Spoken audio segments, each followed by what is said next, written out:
All right, everybody, welcome in to Pickaxe and Roll, brought to you by our good friends over at Superbook Sports. I'm your host, Ryan Blackburn, at NBA Blackburn on Twitter, part of the Mile High Sports Podcast Network. I always forget that I have the YouTube video playing in the background, and it always jump scares me 5 seconds into this thing.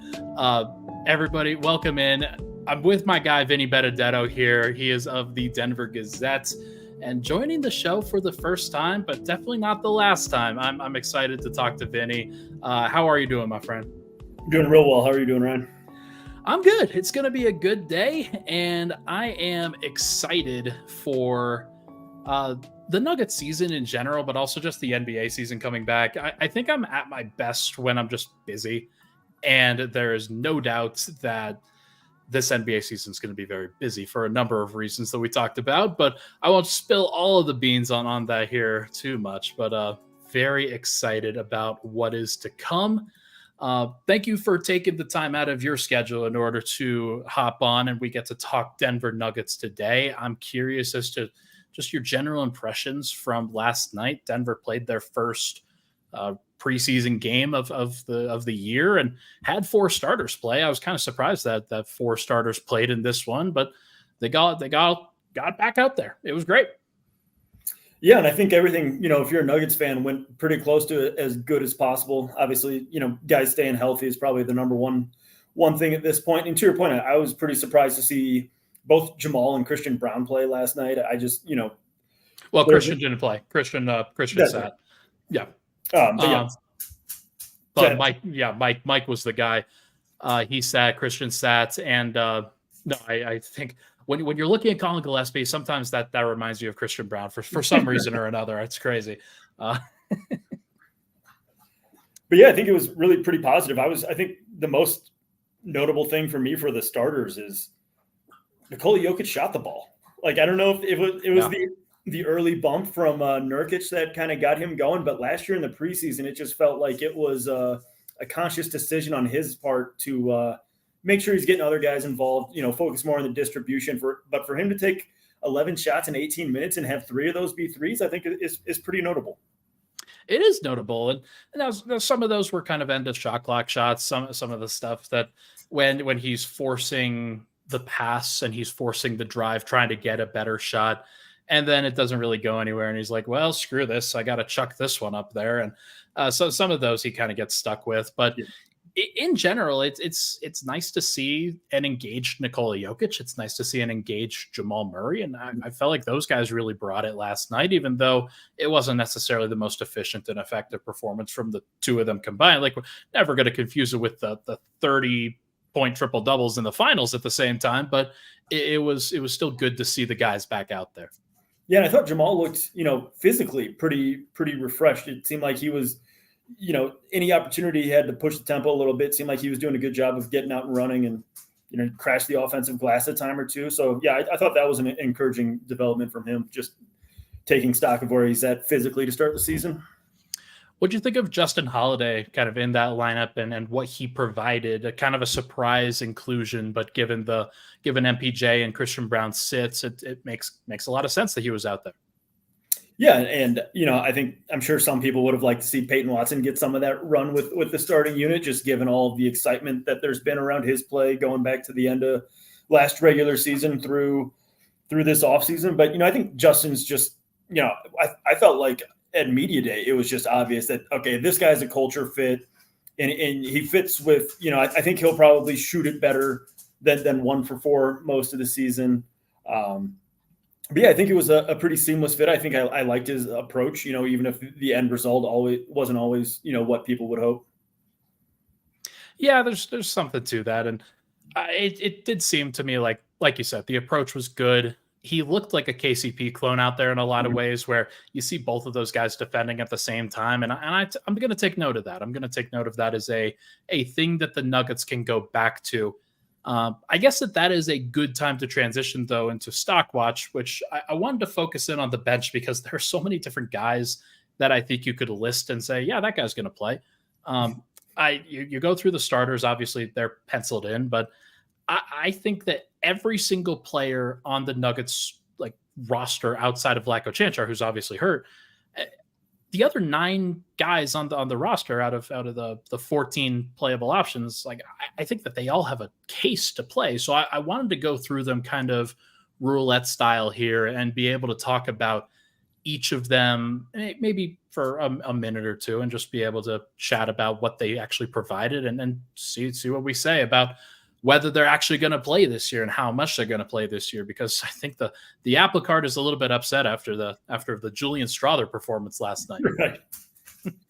Yeah, that was really impressive. I think that was better than he played in any one summer league game, unless I'm forgetting a performance. But yeah, I thought it was just a really kind of professional outing from Julian, being a 21, 22-year-old.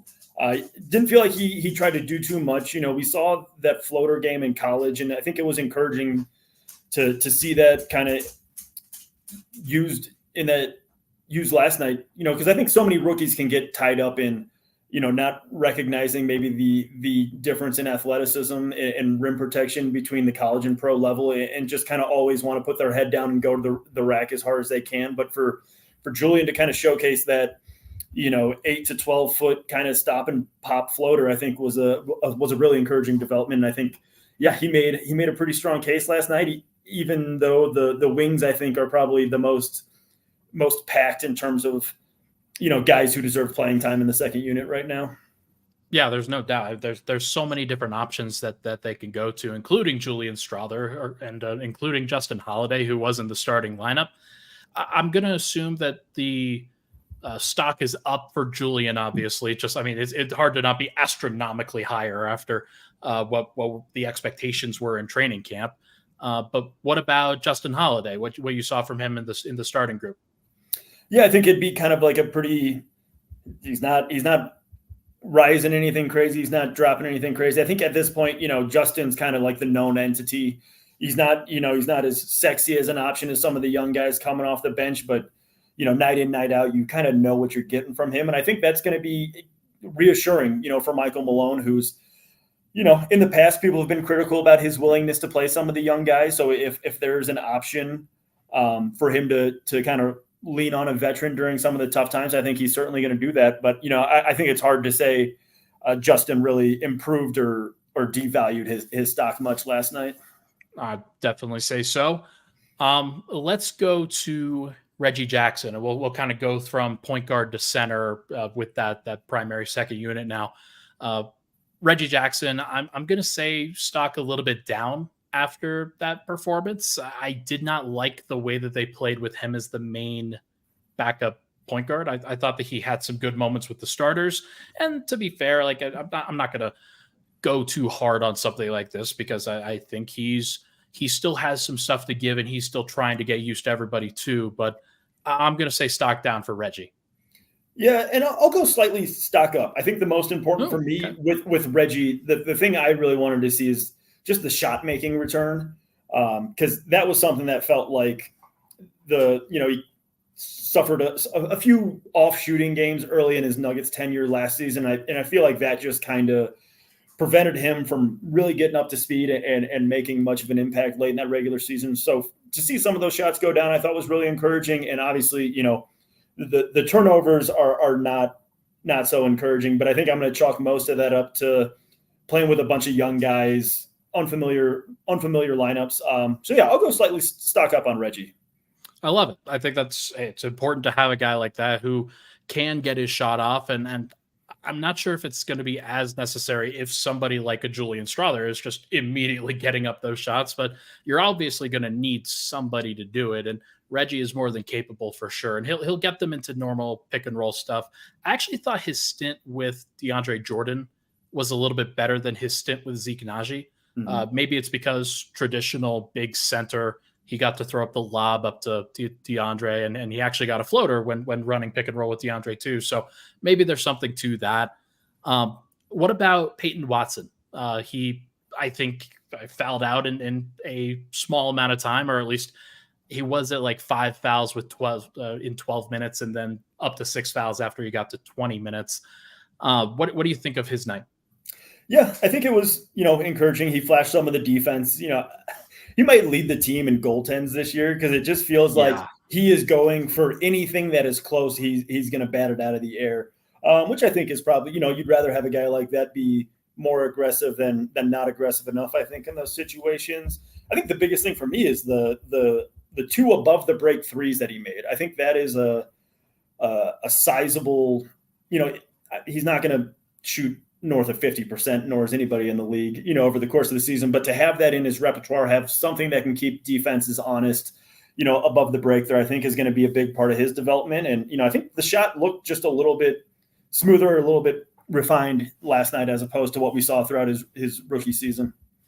It's funny. I thought it looked a little bit flat, but it was smoother. That's for sure. And now that might be me misremembering, but he is interesting in his shot form, and he's never going to be a natural shooter, I don't think, but that's going to be one of the last things that kind of comes around consistently. And if he can tie that to the rest of his stuff, I think that's a star in the making for the Nuggets, at least maybe a star within his role. I'll go stock even with Peyton. I think that there were some things that he showed. There were some weaknesses that he showed, and I'd like to see them play through him a little bit more in this next one, because it didn't feel like he had a ton of opportunities just with the way that they're running offense. But who knows? Maybe the next time they can give him the ball with some point guard responsibilities. What about Hunter Tyson? I think it's hard not to go stock down after the shooting performance, but I do want to point out too, he definitely struggled with the physicality and kind of the size and shooting combo of Chimezie Metu, who he was matched up with in that game. Yeah, I think stock down is probably the right call. And, it's hard coming off what we saw from him in Summer League. I think a lot of people thought it was just going to be this kind of seamless transition because he is a knockdown shooter, and like the effort and the intensity that he plays with, I think provides him a pretty high floor. Like, even though he missed all of his shots last night, I thought he took the right shots for the most part, just didn't have them that they went in. I think he made the right pass on a handful of occasions. So I think that's probably more important than the shooting struggles we saw last night. But if your coach is comparing you to Larry Bird at training camp and you go 0 for 4, I think stock down is probably the only real outcome here. In retrospect, kind of set up to fail a little bit by the Larry Bird comparison. Yeah. Not gonna lie. That seems like a tough one to try to live up to immediately. But hey, I mean, he's got plenty of time, and it was one preseason game. This is why maybe we should have even done this episode like 2 games from now, just to see like where the rest of the stuff trends. But who knows? Maybe we'll do another one, and we could talk about this again, because our answers might drastically change over the course of this preseason. We'll just have to revisit with a guy like Hunter, especially. Finally, on that primary group, let's talk about Zeke Nnaji. I'm going to go stock up on Zeke. I thought that he looked great for the most parts. There were some things that kind of like a little bit shaky in terms of he's not a big target in the pick and roll. They kind of have to dump it off to him as opposed to throw it up to him. And that I think is going to have them at least a little bit frustrated in some of the sets that they're trying to run. So I would love to see if Zeke could be more of an alley-oop threat, more of somebody that they could just roll down Main Street and see if he could finish through traffic. I would love to see them try to throw that up, but if he's never going to be that, then he's got to shoot a little bit. And he only took 2 shots, made one of them. That was good to see. But I still think like shooting stroke looks pretty good. Yeah, and I think you can notice the difference in the form. I think last year it was more of a work in progress. Last night it seemed like he had kind of grown into the new shot and felt comfortable and felt confident with it. I'm with you on the stock up. And I think if there's one play you look at, it's the 2 dribbles down the right side, goes up for a dunk over Bull. I think that's just kind of the part of Zeke's game that's been missing. And he's, to your point, he's never going to be that real traditional 5 that, you can, like young or even 35-year-old DeAndre, where you can just lob it to a side of the rim and say, hey, go get this. I don't know if that's ever really going to be his calling card in the NBA, but I think stock up for Zeke. Hit a 3, made some tough plays around the basket. It wasn't all good. I think there was maybe an especially rough start for him, but to see him bounce back and kind of put together a solid game after maybe a slow start, I think it is promising for Zeke. It was definitely good, and he didn't get a lot of hype out of San Diego, especially, and He's not a guy that they're going to baby, I don't think, anymore. They are going to force him to earn this thing, and they're not going to put any extra expectations on him to earn it. They're going to say, hey, you're either going to do this or you're not. And I think that this is a great opportunity for him to continue to prove that. But hard to argue with, 17 points, 5 of 8 from the field, 1 of 2 from 3, 6 of 7 from the line. That's pretty good. And he added a steal and a block and good switch defense with that too. So I think it's just going to be good, man. I think that he's going to replace Jeff. And that to me is that we could talk about that a little bit more in the second segment, but I think that he is going to be very good this year. Yeah. And it feels like last year at training camp, we were both there, and Zeke was the guy we heard about almost ad nauseum. And, looking back now, it feels like maybe last year was the year before the year for him. But, I think the route to playing time is as clear as it's been for him.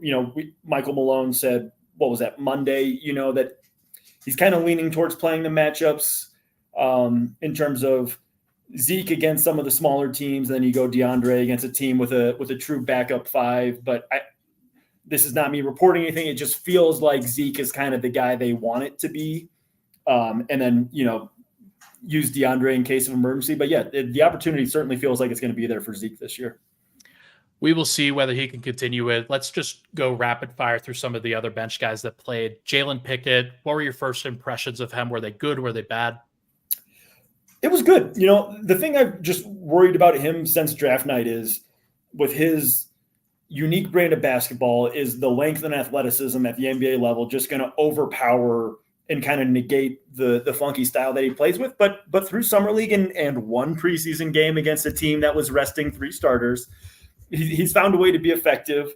The shot, I think, was also a big question coming out of, shot at one college, but with the step back to the NBA line, kind of see his numbers tank. And I think he's more than held his own at this level so far. And, obviously regular season NBA games are going to be another step forward. But to this point, I haven't seen anything from Jalen that would have me concerned, if I'm a Nuggets fan, that he's not going to be able to kind of figure out NBA defenses.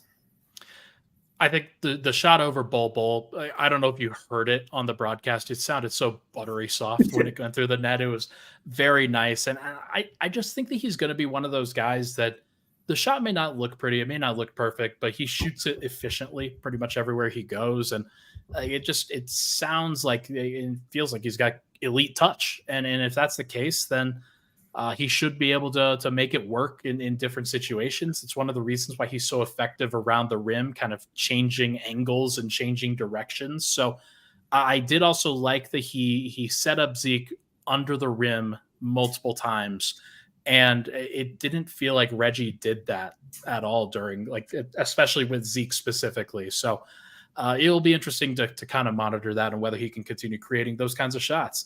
Sure. Who else? Gosh, who else is even on the team? Colin played. Was there any strong impressions of Colin? I'm still waiting for Colin to hit a 3-point shot. Yeah. As a guy who I watch a lot of Big East basketball because of my alma mater, go Jays. He was a guy. He was a sniper in college and made big shots for Villanova, a team that played a lot of meaningful games in his 4 years there. He shot it poorly at Summer League last year. Still feel like he hasn't quite shown his capability as a shooter. Made some nice plays, finished through traffic, got out on the break a little bit. But I think he's really going to need that 3-point shot at some point to hang on the NBA and have the kind of career he wants to have.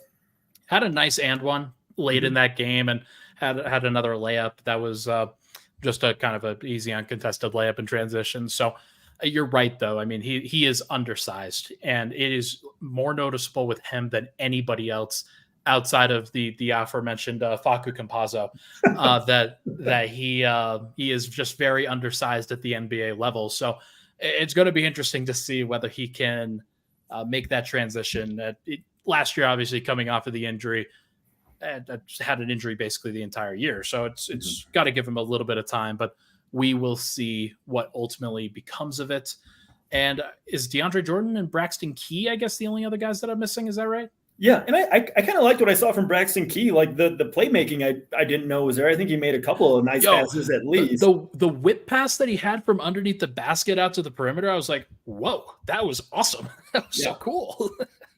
Yeah, so I'm not going to sit here and say I was intimately familiar with Braxton Key's game coming into last night, but there were flashes, nothing crazy, but there's something there, I think. Yeah, and then DeAndre just kind of did what he does, and he went up for the lob. He had a couple of defensive possessions, one against Bull that kind of caused a steal and a turnover for the other team, and then I think that got Bull benched briefly. So good stuff from DJ, and if he has to play during various situations, I'm not going to make a big deal out of it. I think that especially when Jeff is not there, Denver's got better spacing now from all the positions, and they could space the floor around a center that really only shoots from 3 feet out.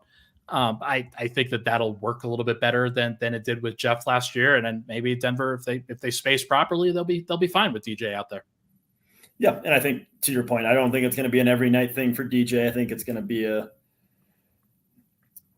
irregular, I think would be the best way to put the playing time I'm expecting to see from him this year. But yeah, I mean, we saw it last year in the finals. Break glass in case of a foul trouble emergency. He's more than capable of giving you 5 or 10 minutes and not letting everything fall apart. Love it.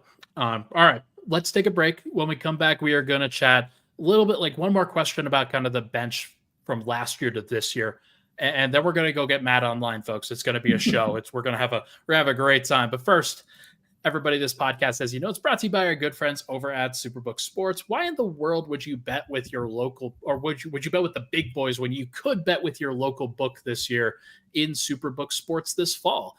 They are the book next door, just a dedicated team of the best odds makers in Las Vegas, making sure that you get the best prices and parlays anywhere. And now Superbook will give you a bonus of up to $250 when you sign up and wager on the same day. And use that promo code MileHigh. So make sure to bet with the best and use promo code MileHigh this football and basketball season at Superbook Sports. Visit superbook.com for terms and conditions. Gambling problem, call 1-800-GAMBLER.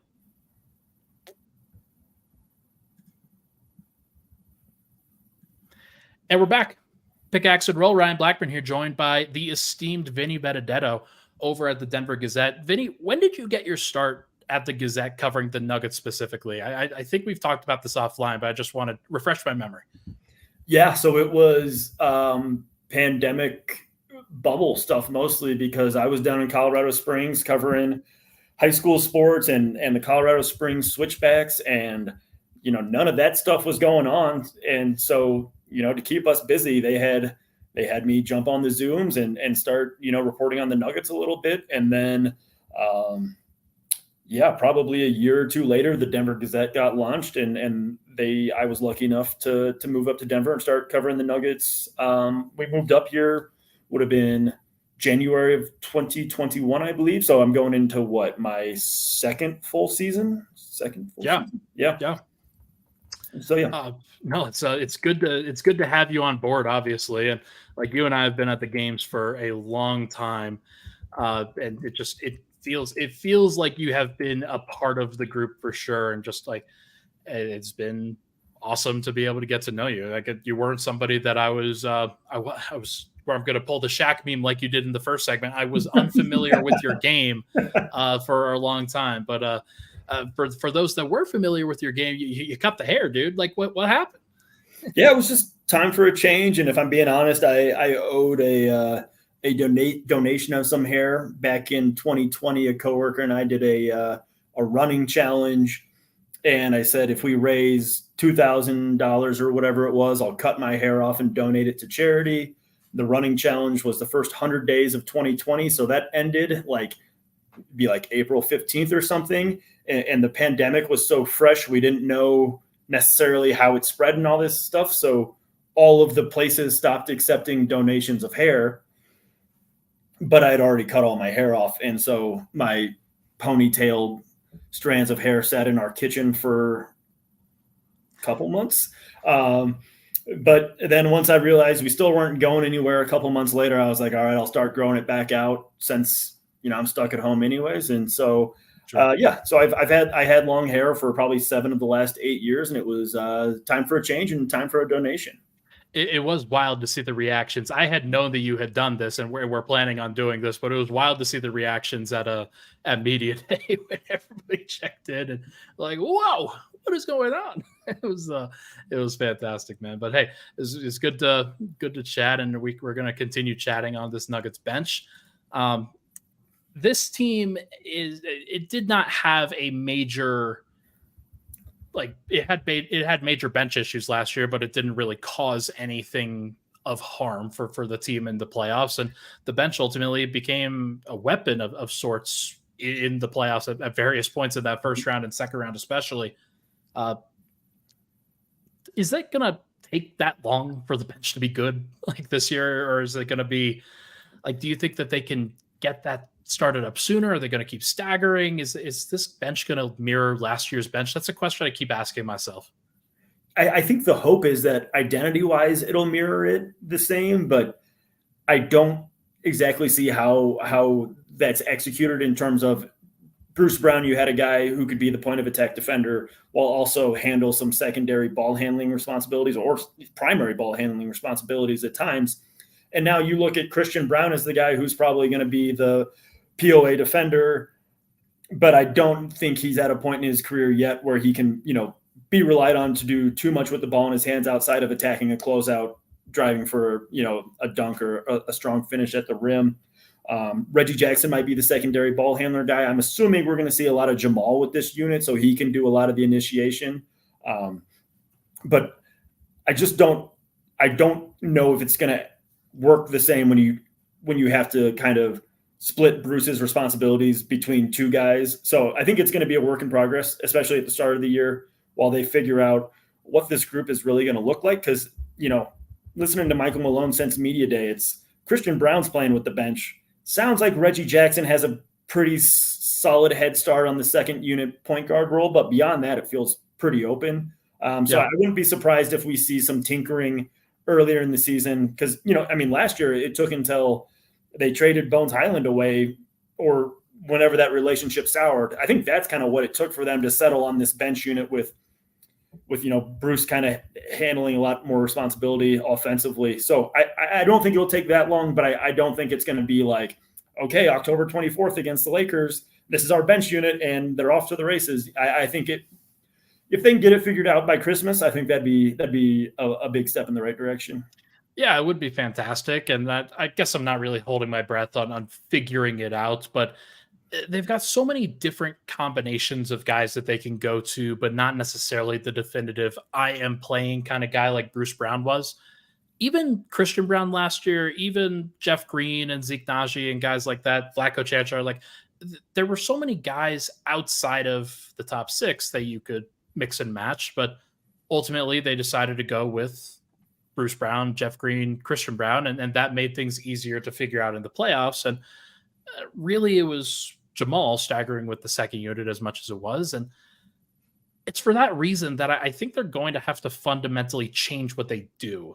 And I'm still trying to figure out exactly what that looks like. I'm the rotation guy, so like I should probably know this by now, but like I'm still trying to figure out what the actual game plan is going to be. And until we know whether Denver's going to lean into having the best starting lineup in the NBA again, or if they're going to try to fix the bench unit, because I don't think that they can do both. I think that they can choose one or the other.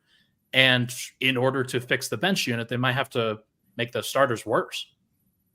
Yeah, and I don't think they're going to make. I think they're all in on having the best starting lineup in the NBA. I think that's probably, it's worked in the past. So sure, exactly. And Michael Malone seems like a big if it's not broken, don't fix it kind of guy. So yeah, I think that's kind of where we're at to start the season. I think that's completely fair, and obviously that the plan worked. And like if you're going through it this time around, and what that really means to me, what the plan was last year was they were going to, well, they started with a 10-man rotation to begin. It was Bruce Brown, it was Bones Highland, Bruce Brown, Davon Reed, Jeff Green, DeAndre Jordan, I believe was the opening night lineup. And eventually Christian Braun kind of replaced Davon Reed. and they kept it at 10. They kind of went back and forth between Zeke, Nnaji, and DeAndre Jordan, but most of the time it was Jeff Green. It was one of those bigs, and it was a 10-man group. And then you start cutting it down to 9 once Jamal can handle a little bit more minutes. And I have to imagine that now that he is healthy again, and then now that that's not really a concern heading into the season, that we might even see him begin the season with the bench. And if that's the case, does this get cut down to a 9-man rotation? We kind of skip step 1 like last year. I'm not really sure. I'm not really sure what that looks like. And because I do think that Michael Malone likes to leave it open for guys to kind of prove themselves. And when it's 10 players, it gives 5 guys an opportunity to play. When it's 9 players, you only get 4. Yeah, that's going to be, I think the bench is certainly the biggest question to be answered, what it looks like, for the first month or 2 of the season, because to your earlier point, they've got so many guys. What does it look like if it's Justin Holiday against Peyton Watson? Like, they've got different offensive games and how you kind of utilize everyone's skill set to the benefit of the team or for individuals. So many different permutations of what this bench can look like. And so I think it's something that's going to take some time to get sorted. I wonder if it's coming through the mic, but my roommate's cat is outside just meowing his head off, just trying to get into this damn room. So sorry if everybody is distracted by this feline, but because I was certainly distracted by this feline. So no, I think, like you said, there are going to be a lot of options. There's so many different permutations that you can go to. If you had to pick the opening night starting lineup is a given, but like the opening night bench lineup that plays the most amount of time, what do you think you would go with? I know Christian Braun's going to be there, but he's kind of the only guy that's really penciled in. Maybe Reggie Jackson. Yeah, and given that opening night is against the Lakers, I wouldn't be surprised if Michael Malone wanted to win that one a little bit more, not just because it's the Lakers, but because it's a quality opponent that he might want to come out and say, hey, let's start strong, start with a win, put our best foot forward. So I think leaning that way, I'll say Jamal staggers with the bench unit for most, and then we'll go Reggie, Christian. I'm going to go Justin and Zeke. I just think I think Michael Malone might stick with, give the veteran the nod, start the season. We've certainly seen that in the past. Maybe light a fire under Peyton Watson. I think we're certainly going to see plenty of Peyton Watson early in the season. I just wouldn't be surprised if, opening night, Justin gets the nod just for the experience and a little bit more 3-point shooting with that group probably could help out. Small group at that point. You get 2 guards, you get 2 wings, and you get 1 big. It's not a surprise because Denver doesn't have a ton of forwards, and the forwards that they do have, you've got Hunter Tyson, you've got Peyton Watson, if you want to count him as a forward, even like he could be counted as a wing. But I do think that there is just a lack of forwards on this roster, unless you were to stagger somebody like an Aaron Gordon or a Michael Porter Jr., which I do think should be considered a possibility as well in the long-term future of this group. But it like you're talking about, just kind of keeping the rotation open, but playing the right guys, playing the right veterans.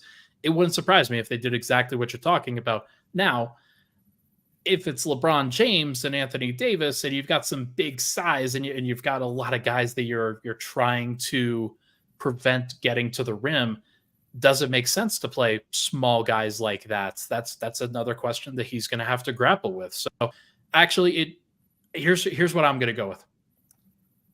LeBron is going to stagger with the second unit with the Lakers. That's just kind of how they've done it for a while now. I'm going to go 9-man rotation, but the bench finds its way to being Jamal, Christian Braun, Justin Holiday, Aaron Gordon, Zeke, Nnaji. I think that they will find a way to match up Aaron Gordon's minutes with LeBron. We've got plenty of time to actually discuss this. That's still 13 days away from now, but it is fascinating to kind of think about. That's kind of a playoff caliber lineup, if I'm being honest. If you want to get a win, you want to win ring night, that's the lineup to throw out there probably. Yeah, and I think we've talked about it off air, not just tonight, but other times. I think the Aaron or MPJ stagger with the bench makes a lot of sense.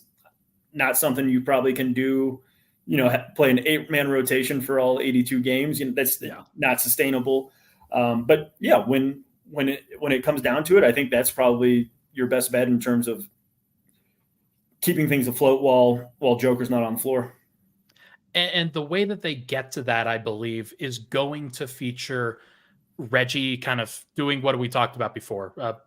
End of the first, end of the third quarter, he'll come in and he'll play with Joker a little bit. He'll play to close those quarters, but then to start the second and fourth quarter, I can see Jamal coming back on the floor, kind of like he did in that first preseason game, where you get him leading and you get him distributing on the offensive end and being the combination of scorer and passer that he is.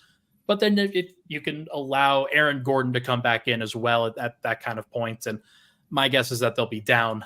They'll want to win. And the best way to do it is to put your best guys on the floor.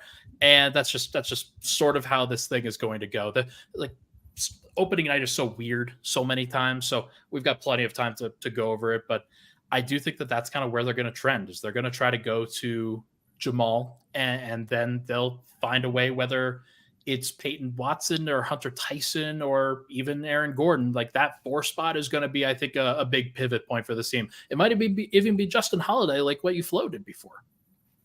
Yeah, and I don't feel great about Justin Holiday playing a 4, especially if we're talking LeBron in the second unit. That's just a weight room discrepancy. But you look at the bench, and it's hard to come up with a real true 4 like Hunter Tyson. Stretch 4, I just don't know what he would have for LeBron if they were to be matched up on opening night. That feels like a big ask for your rookie, as well as he's played in stretches. But I just feel like this bench kind of lacks a true 4.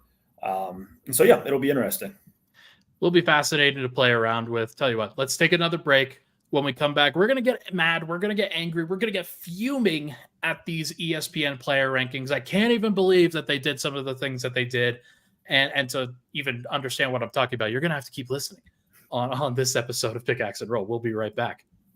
And do I cut to something? Sure, let's cut to Scott DeHuff. Hey, what's up? It's DeHuff. You got to check out my podcast, DeHuff Uncensored. I give an unfiltered reaction to all the crazy headlines from across the globe, and I'm not afraid to give an honest opinion about the Broncos, Nuggets, Avalanche, and Rockies. It's the DeHuff Uncensored podcast. Subscribe, listen, laugh. All right, we are back. Pickaxe and Roll. Thank you so much for tuning in. I just had to quote tweet about us getting mad about the ESPN rankings on social media, because that's what it's come down to these days. We are here. I'm joined by Vinny Benedetto of the Denver Gazette. Thank you, Vinny, for being so gracious with your time tonight. Let's go make some people mad. Let's go flame some people for getting us mad. It's going to be great. ESPN, they release their NBA rankings, their player rankings every single season. It is a great way to get engagement. It is a great way to get people talking, but it's also kind of a great way to just generally see how other people see the NBA rankings, and then where people kind of stand in the NBA, where different players are kind of ranked in the NBA. So they're bad this year, and like they are, and I'm going to talk about why, but you have it pulled up as well on your end, and I know that you're referencing it too. Before I get into my diatribe, do you have any so basically they haven't released the top 10 yet, but we know everybody else. We know everybody else's placement on the list. Was there any takeaway that you had in general before I get going here?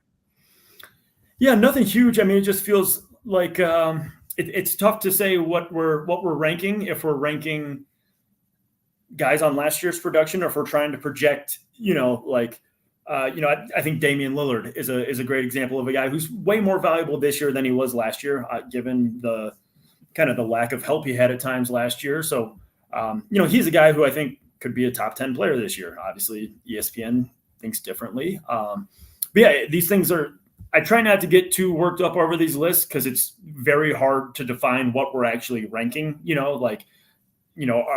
Are the aliens coming down and we need to show them the best 100 players at this exact moment? Or are we trying to project, who makes a leap this year? Like Anthony Edwards, I think, is everyone's favorite pick to make a huge leap this year, but he's not in the top 10, which, feels right. But yeah, so these things always are good for social media numbers, but I think it's probably healthiest not to go too crazy. But I hope you go crazy if you feel so inclined right now. I can't wait for social to pick this up. It's going to be great. No, it's fine. But speaking of aliens, Victor Wembanyama, I think, came in at number 47, which is, I mean, it might happen, but I just, in general, like ranking rookies on a top 100 list feels like a crime to me, like because they haven't done anything in the league yet. And that to me is a very strong indication that this is a ranking that is projecting what is going to happen this season as opposed to what happened before. And we've seen players even like Jamal rank very high in lists like these, especially after the bubble. I think he ranked pretty highly. And we've seen guys make some crazy leaps before. But without further ado, I'm just going to go rapid fire through some of the takes that I had and some of the questions that I wanted to ask about this list. Colin Sexton made the top 100 and Derek White didn't. Derek White is the biggest snub of this entire thing because he should be closer to the top 60 as opposed to the top 100, and he didn't even make that for ESPN. What gives? Like he made a game-winning play in Game 6 of the Eastern Conference Finals. Like, is this crazy? Like, am I wild for this? Like, I don't understand. Like, do you have a strong take on Derek White? I mean, if you're letting me pick between Derek White and Colin Sexton, I'm taking Derek White every day, forever. I mean, like the only thing I can think is that maybe it's harder to quantify Derek White's impact on winning, but or maybe it's Colin Sexton being a top 10 pick a handful of years ago that just kind of has that more name brand recognition. But if you're looking for a guy who impacts winning, I think it's Derek White. And yeah, to your point, it's not necessarily close. I was actually lucky enough to interview him when he had his camp in Parker this summer, and that was a pretty cool experience. I actually knew that he buzzed his head before anybody else did. That was quite the look for sure, and I was shocked to see him. He had the ball cap on and no other hair under it. So, but no, hey, he's a great defender, and Colin Sexton is still trying to figure some things out. So I'm shocked that he's on this list. Why did Emmanuel Quickly make the top 100 and KCP did not? Like, that's one that I had. I was like, Emmanuel Quickly was the sixth man or worse on the Knicks and actually really struggled in the playoffs for the 2 rounds that they played. And like, he's in New York, so I get it, but the Nuggets just won the title and KCP just won his second championship as a 3-and-D role player. Like, throw him on the back end of the top 100. Russell Westbrook is on the top 100. Why isn't KCP on the top 100? And this feels more like, you want to project the big leap for the younger guy. KCP has been a guy who's just started in his role now for, probably since he's been with the Lakers. He's been about the textbook 3-and-D guy, at which, we always hear how valuable that is, but he's not in his 20s anymore. And to your point, he's not playing in the biggest market. So, yeah, again, I'll take KCP pretty regularly, especially on a team that's has championship aspirations. I don't even think Bruce Brown got into the top 100. So Denver did everything that they did with 4 top 100 players, apparently. And I think the Jazz got 5 of them. Like, that's pretty impressive, guys. Come on now. That's pretty good stuff. And I think the Knicks may have gotten 6 because why is RJ Barrett only 3 spots lower than Michael Porter Jr. on this list? Like, after Michael Porter contributes to a championship contender, it doesn't get played off the floor in important playoff moments. What the heck is going on with this? Like, is MPJ ever going to get respect? Yeah, it doesn't feel like it. I mean, the criticisms were warranted a couple of years ago. There were certainly some things defensively that just can't happen. You can't be a contributor on a team that has as high of aspirations as the Nuggets and kind of have some of those lapses defensively. But what he did in the finals when the shot wasn't falling and, grabbing 13 rebounds in a game and, being in the right spot, at least defensively, or not blowing past a shooter in the corner and giving up a wide open layup, those kind of things, I feel like were a significant step in the right direction. But yeah, with these lists, it feels like we just got to come to a realization, like, we're either going to respect Nikola Jokic as somebody who makes everybody's life easier, or we've got to respect some of the other guys around him. And sometimes it does feel like the Nuggets get neither of those 2 outcomes. Well, clearly with the MVP vote last year, they didn't. That's for sure. That's one that I'm always going to look at. Like, okay, so they got no other All-Stars other than Nikola, but Nikola also didn't elevate anybody. So that's awesome. That's very impressive. No, it's just it's funny, man. Like MPJ, like wasn't Andrew Wiggins compared to Moses Malone when he started grabbing rebounds in the finals? Like, what are we doing here? Like, one guy does it, and then the other guy does it, and it just clearly didn't stick with at least one of those guys. But is what it is. C'est la vie.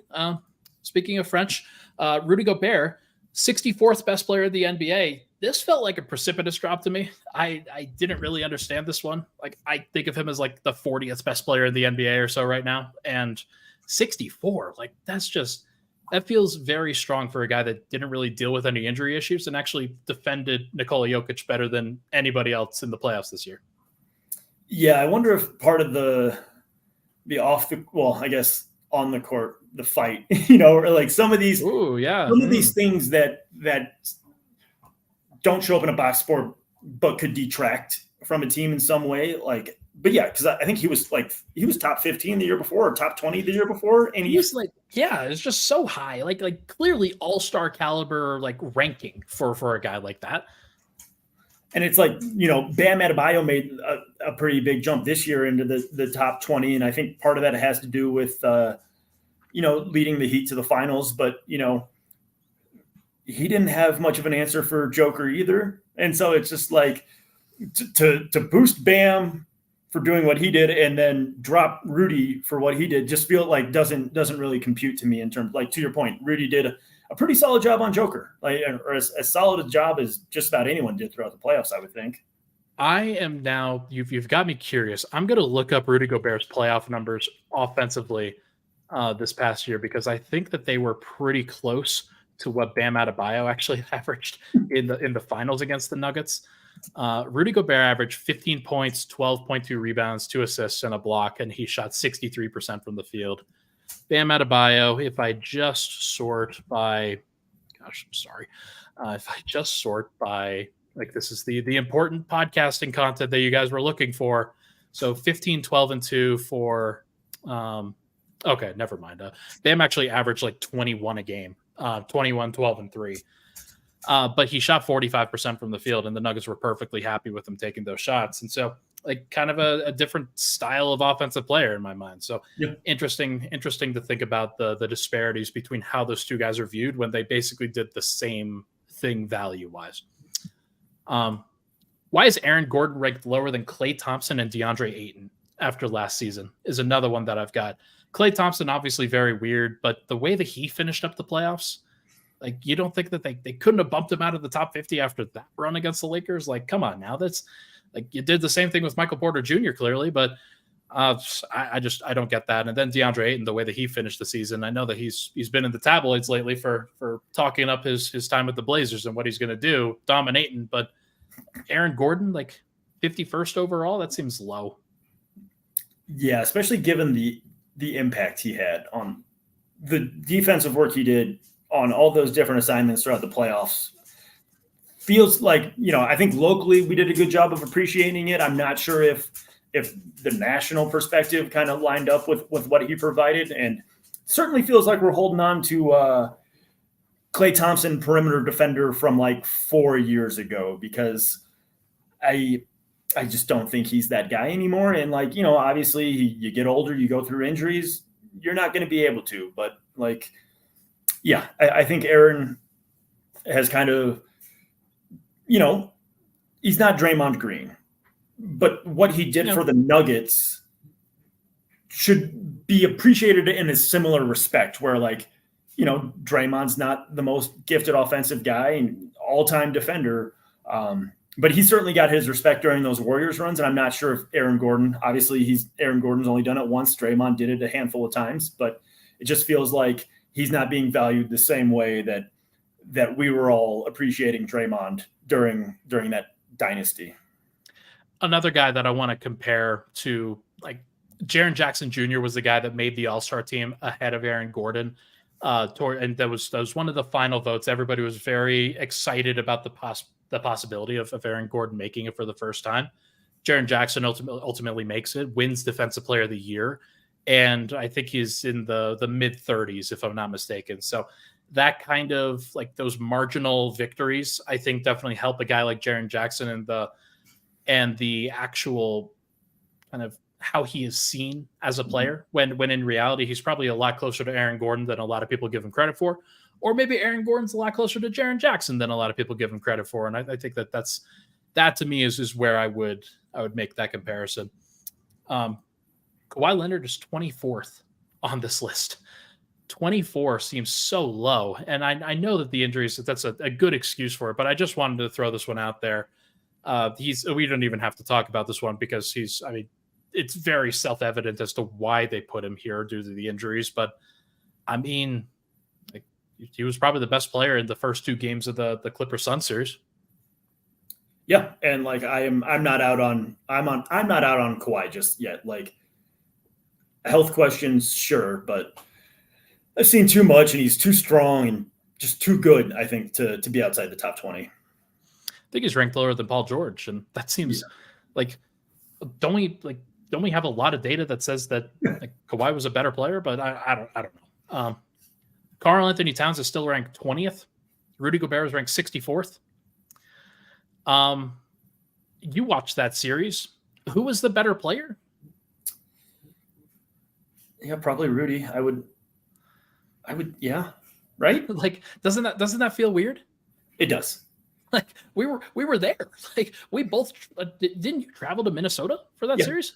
Like we were both there when he was like getting cooked and just all this stuff. How I do not understand it. Like those guys seen as disparately as they are, that is insane to me. They should both be ranked around 40, and yet one of them is ranked 20 and the other's ranked 64. Like, what are we doing here, guys?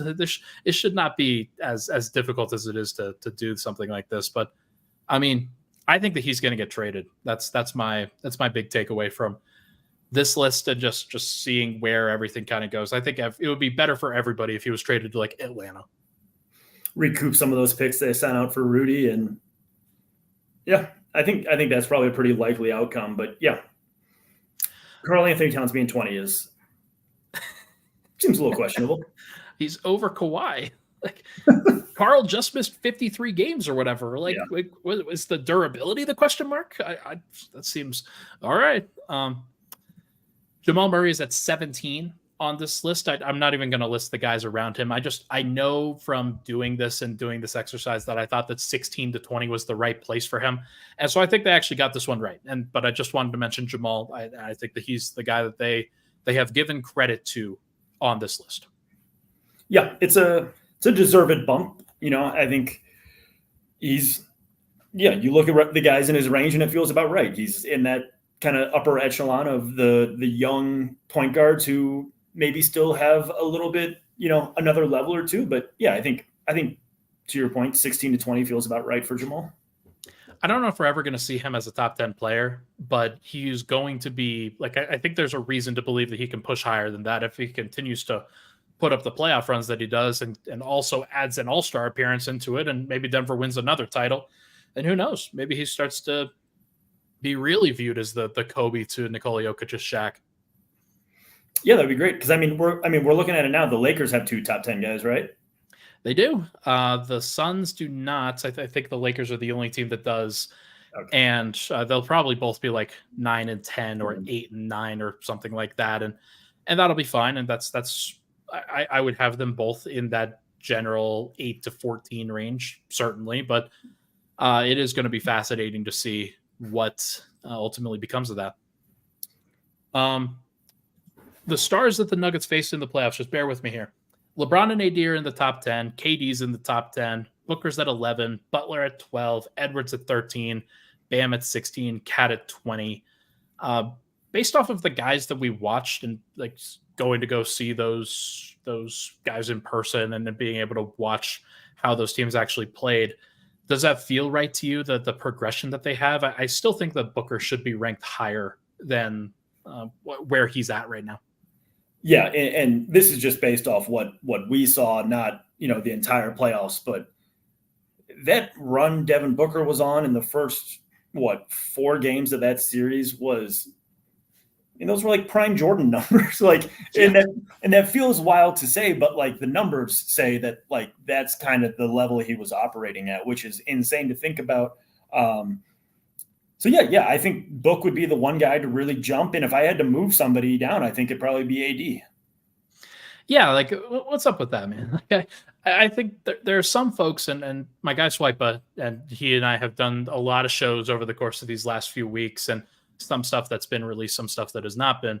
But like he's been arguing with me about the top 20, and he argued that AD should definitely be ranked higher than Booker, and I just completely disagree. I think that what Booker does as a consistent scoring threat and even a playmaking and even defensive guy, like I think is good enough to be consistently viewed as a top 10 player. But AD is just not consistent. I don't view him as that guy.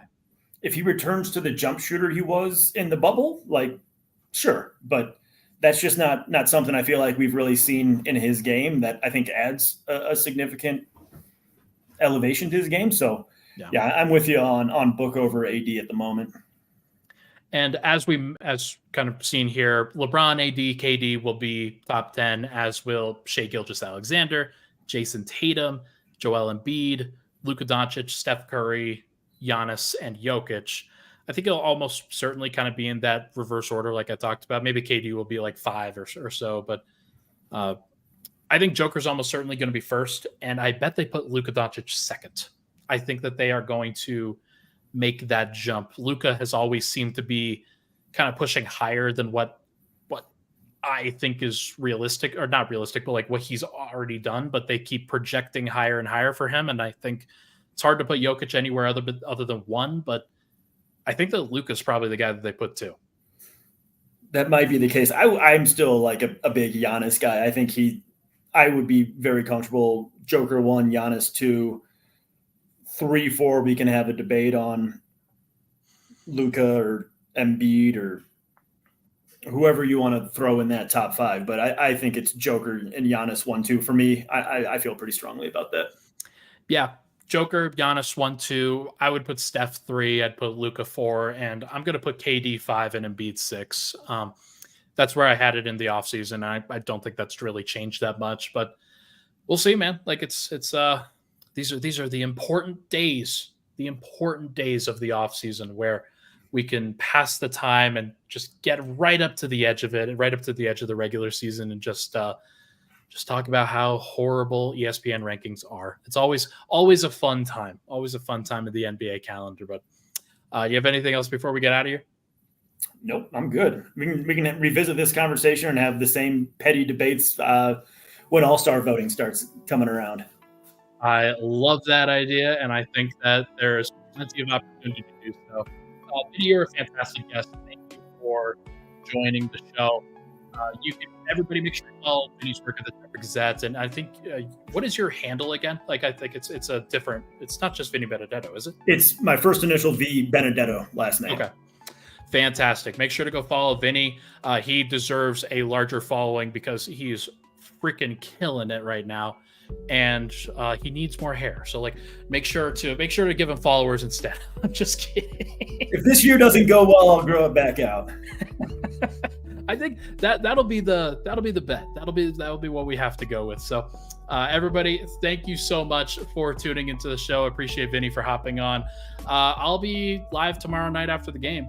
We'll see when that actually is, but probably sometime like 10:30. We'll play around with it. Thank you so much, everybody, for tuning in. Appreciate all the love and support on the show. We'll talk to you guys very soon.